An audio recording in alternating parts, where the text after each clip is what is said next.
नमस्कार, राजी किचनमध्ये आपलं स्वागत आहे। आज आपण शेवभाजी बनवणार आहोत। आपली कढई गरम झाली। आता मी 1 चमचा खसखस टाकणार आहे। खसखस जरा भाजून घ्यायची।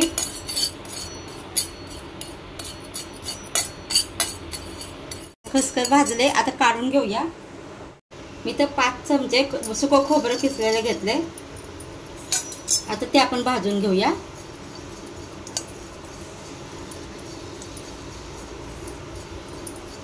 खोबरं चांगलं भाजले, आपण काढून घेऊया। इथे 1 चमचा तेल घेतलंय। इथे मी 1 मोठा कांदा उभा चिरून घेतलाय। आता कांदा चांगला भाजून घ्यायचा।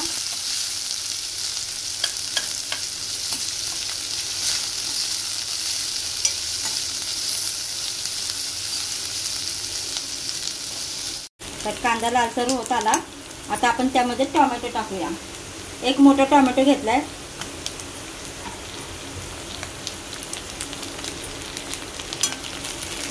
आता दोन्ही चांगलं परतून घेऊया।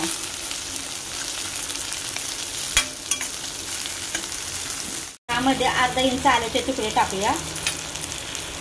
7-8 लसणाच्या पाकळ्या टाकूया आणि आता हे पुन्हा परतून घेऊया।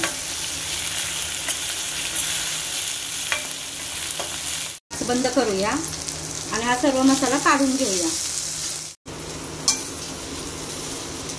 इथे थोडी कोथिंबीर घेतले। आता आपण हे सर्व साहित्य थंड झाल्यावर मिक्सर मधून बारीक करून घेऊया। ज्या कढईमध्ये आपण कांदा टोमॅटो भाजून घेतला त्याच कढईमध्ये मी आता 2 चमचे तेल घेणार आहे।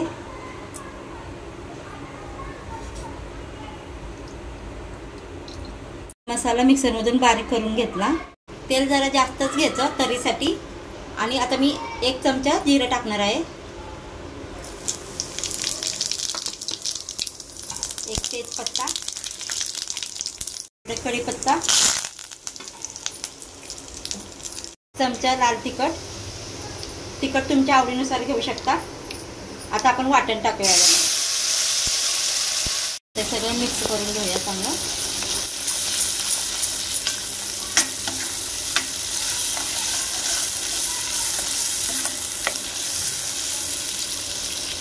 गरम मसाला टाकूया। 1/2 चमचा हळद, 2 चमचे धने पावडर।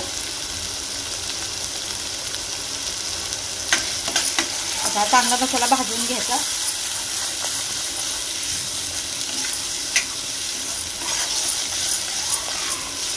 मी गरम पाणी घेणार आहे। मिक्सरच्या भांड्यात धुवून घेतले पाणी।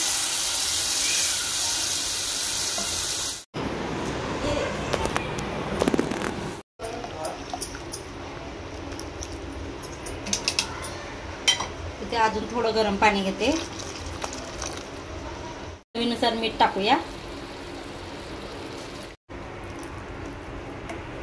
आता ह्याला चांगली उकळी येऊन द्यायची।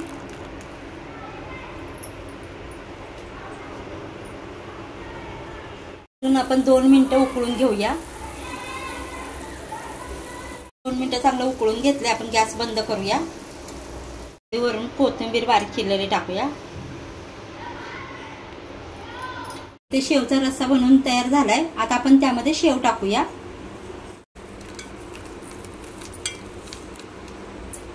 इथे आपली शेव भाजी बनवून तयार आहे।